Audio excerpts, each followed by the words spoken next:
So much.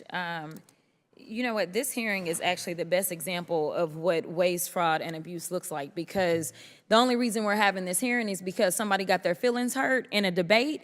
And I don't understand why we're wasting taxpayer dollars. Next time, tell your big boy to show up and be ready to handle the woman in the room who hopefully will become the next president of the United States. Nevertheless, while we do have two amazing authors from Project 2025, which it seems like everybody got the memo, like, yes, I'm going to double down and say it's my thing, but I'm going to make sure I also say that it ain't our homeboys thing, because we know that it doesn't poll very well with the American people, because the American people are woke enough to recognize that there is nothing good in it for them. So with that being said, Ms. Perryman, I'm just curious, and this is yes or no.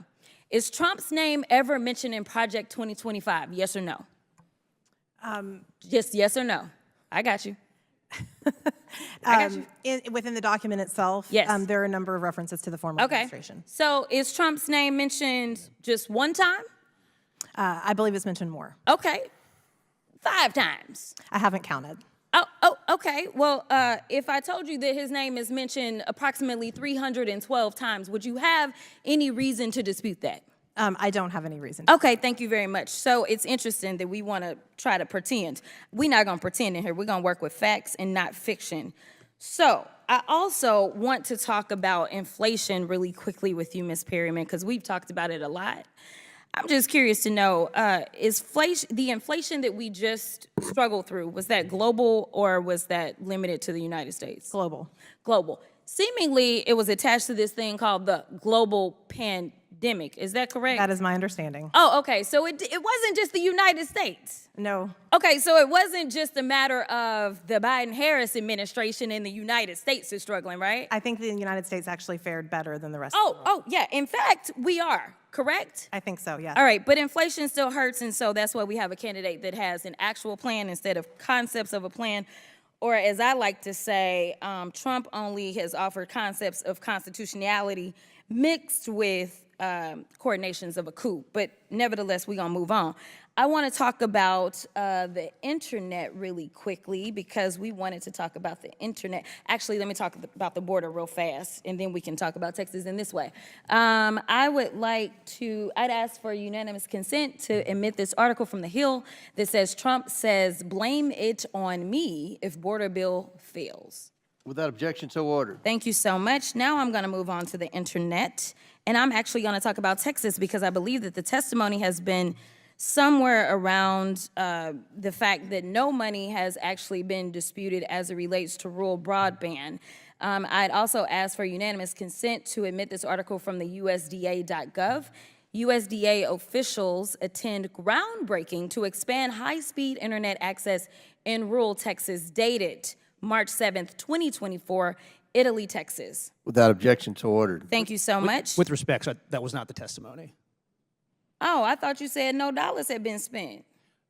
The largest single program. My question is, did you not say? $42 billion. Okay. 0 houses have been connected. There are other federal programs, including Trump-era ones, that right now are turning dirt and connecting. Okay, so just to be clear, because I don't want the American people to be confused, because I was confused, because it almost seemed as if, considering the fact the name of this hearing is the failed policies, as if nothing had been done. But to clarify for those that are watching, you aren't saying that no dollars have been spent as it relates to rural broadband dollars under the Infrastructure Act, correct?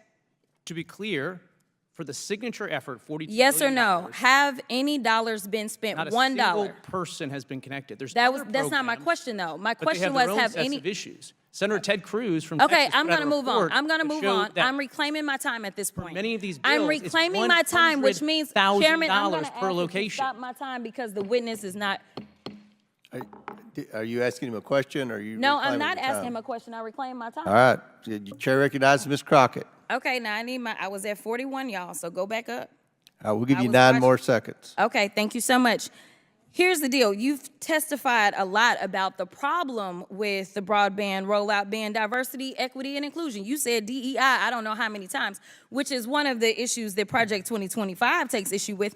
But it's interesting to me, because I have another article from the Texas Tribune, and it actually specifically states that internet providers say they are simultaneously hopeful and skeptical about whether the incoming federal dollars will be enough to connect the most underserved Texans. Historically, other federal rural broadband funding programs have seen limited success because many companies who committed to providing broadband went into default after radically underestimating their cost. It doesn't say anything about diversity. And the final thing that I will say Do you know is why that those this costs have election, increased I didn't ask you a substantially? question. The final thing that I will say is that this election is the best example of why y'all are so afraid of diversity, equity, and inclusion, because then you can't have a simple-minded, underqualified white man somehow end up ascending. Instead, you've got to pay attention to the qualified black woman that is on the other side. And with that, I will yield.